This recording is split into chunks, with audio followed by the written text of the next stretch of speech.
มาถึงถิ่นแดนดินอุดมสวยงามดังดาวเรืองที่เหลืองอลามกรุงพะนังผู้คนกล่าวขา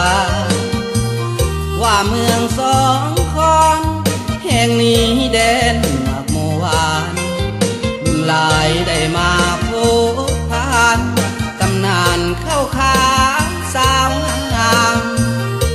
ยามเมื่อได้มาสุดที่เพลินตาเพลินใจชมทิวทัศน์น้องหลวงพวงใหญ่วิไลด้วยสาพยากรณ์ยามคำแรงมาสักกุณาบินโบกปืนคอน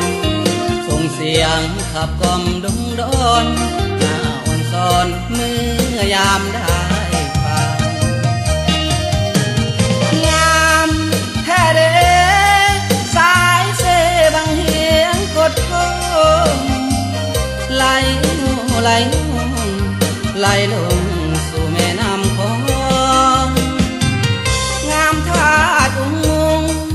สูงเด่นเหมือนวิมานทองยิ่งควรของสาวพี่น้องร่วมสลองกับไหว้บูชาเมืองสองคอนเดี๋ยวนี้มีใบหน้าใหม่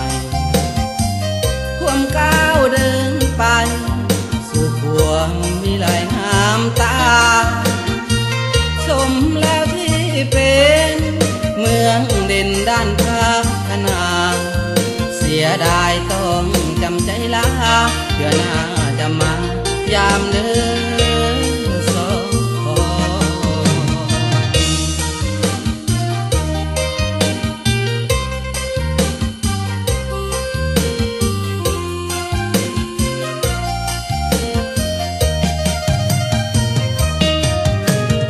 งาม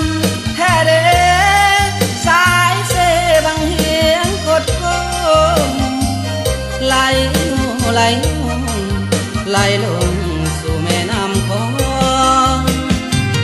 งามท่าจุงสูงเด่นเหมือนวิมานทองยิ่งควรของสาวพี่น้องร่วมสลองกับไหว้บู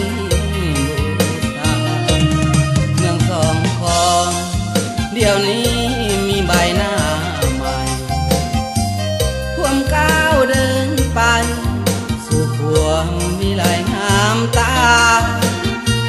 สมแล้วที่เป็นเมืองเด่นด้านพัฒนา